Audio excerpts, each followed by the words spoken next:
नमस्कार दोस्तों, welcome to only UPSC. मेरा नाम है शुभम और आज हम बात करने वाले हैं एक ऐसे इंपॉर्टेंट फैसले की जो सीधे हमारे मोबाइल फोन यूजर से जुड़ा हुआ है।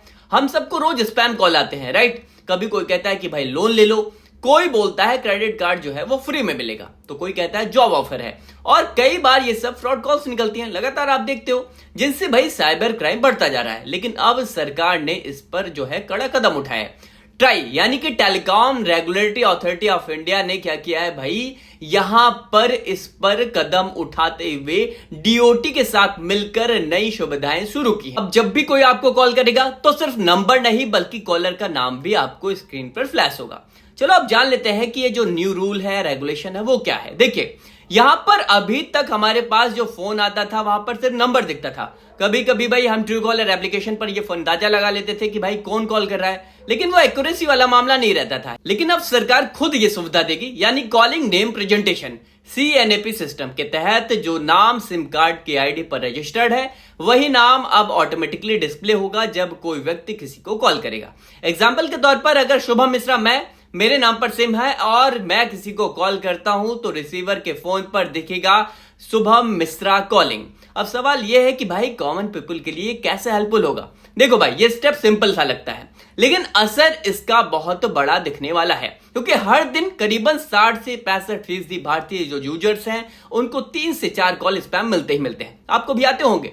तो भाई ये बहुत ज्यादा यूजफुल है। कई बार लोग मीटिंग्स में होते हैं, ड्राइविंग में होते हैं या किसी जरूरी काम में होते हैं, ऐसे में अननोन नंबर देखकर उठाते हैं, फिर निकलता क्या है भाई, फेक लोन, फ्रॉड कॉल्स, ये सब। अब क्या होगा भाई, अब अगर ये सारी चीजें अननोन नंबर से कॉल आएगा और नाम दिखेगा XYZ प्राइवेट लिमिटेड या कोई सस्पिशियस जो नाम है वो दिखता है, तो आप तुरंत पहचान जाएंगे कि स्पैम कॉल है या फेक कॉल है। इस पर भाई जो फ्रॉड है वो थोड़ा कम होगा। यानी गवर्नमेंट ने एक तरीके से साइबर फ्रॉड रोकने की कोशिश शुरू कर दी है।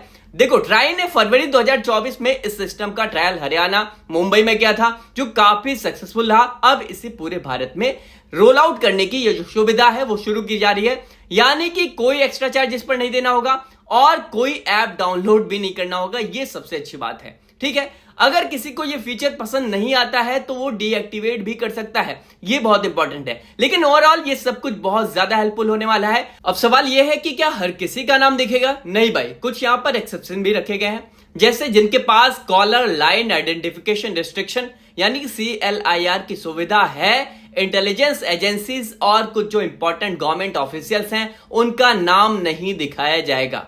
बाकी आम जनता के लिए सिस्टम फुल्ली एक्टिव रहेगा। यानी कि भाई अब थोड़ा ग्राउंड रियलिटी को समझने की जरूरत है। क्या सारे साइबर क्रिमिनल्स अपने नाम से सिम कार्ड लेते हैं? नहीं भाई, ऐसा नहीं होता। असल में क्या होता है, असल में होता है कि भाई कई जगहों पर, जैसे भाई जामतारा हो गया, ओडिशा हो गया, दिल्ली हो गया, इसके आसपास एक पूरा सिंडिकेट काम करता है। वो फेक कैंपस लगाते हैं, लोगों से आधार कार्ड कलेक्ट करते हैं और उन्हीं आईडी से क्या है सिम कार्ड इशूज कराते हैं। मतलब गरीब किसान, मछली पालक के नाम पर सिम कार्ड निकाला जाता है और असली जो क्रिमिनल है वो किसी और जगह से फ्रॉड करता है। इसलिए सरकार का ये कदम सही दिशा में है, लेकिन भाई 100% सोल्यूशन नहीं है। क्यों? क्योंकि यहां पर भाई क्रिमिनल्स जो है वो हमेशा एक कदम आगे रहते हैं। अब क्वेश्चन ये होता है कि भाई आप क्या कर सकते हो। देखो, गवर्नमेंट अपना काम कर रही है, लेकिन सिटीजन्स जो है आपको यहां पर अलर्ट रहना होगा और कुछ बातें आपको याद रखनी होगी। जैसे यहां पर जब भी कोई आपको अननोन कॉल्स आती है मत उठाओ भाई। खासकर जो सस्पिशियस कॉल आकर आपको दिख रही है तो मत उठाओ। अपने मोबाइल में DND सर्विस एक्टिवेट करो और ट्राई का जो DND 3.0 एप्लीकेशन है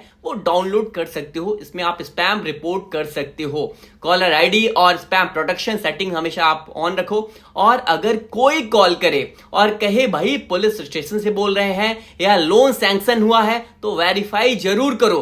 तुरंत यहां पर पर्सनल डिटेल्स अपनी मत शेयर कर दो। भाई साइबर फ्रॉड और रियलिटी जो एग्जांपल्स हैं आप देख रहे हो लगातार कैसे यहां पर केसेस आ रहे हैं, डिजिटल अरेस्ट के, फेक पुलिस कॉल्स के, ये सारी चीजें लगातार आ रही हैं। लोगों को डराकर उनसे लाखों रुपए ठगे जा रहे हैं। कई बार बुजुर्ग अपनी पूरी लाइफ सेविंग्स क्या है भाई गवा दे रहे हैं। तो इस तरह के क्राइम्स को रोकने के लिए CNAP सिस्टम का एक छोटा लेकिन स्टेप जो है वो बहुत ज्यादा जरूरी नजर आता है गवर्नमेंट का। अब यूपीएससी पॉइंट ऑफ व्यू से अगर देखें तो ये जो कदम है वो डिजिटल गवर्नेंस और साइबर सिक्योरिटी पॉलिसी से क्या भाई लिंक होता हुआ नजर आ रहा है। ये बताता है कि भाई भारत सरकार जो है वो सिटीजन्स की जो डिजिटल सेफ्टी के लिए प्रोएक्टिव नजर आ रही है। पर साथ में ये भी दिखाता है कि भाई पॉलिसी जो इंप्लीमेंटेशन है और ग्राउंड लेवल पर जो अवेयरनेस है दोनों जरूरी है। तो भाई स्पैम कॉल से बचने के लिए सरकार ने ये बड़ा कदम उठाया है, लेकिन जागरूकता और तकनीकी अपडेट्स के बिना यहां पर साइबर क्राइम पूरी तरीके से क्या है, खत्म नहीं होगा। पर जैसा कहते हैं ना कि भाई something is better than nothing, अगर इस फैसले से भाई 2% लोग भी बच गए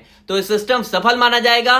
तो दोस्तों ये थी UPSC based analysis by only UPSC. मैं हूं शुभम, मिलते हैं अगले वीडियो में। Till then keep learning, keep questioning, bye bye.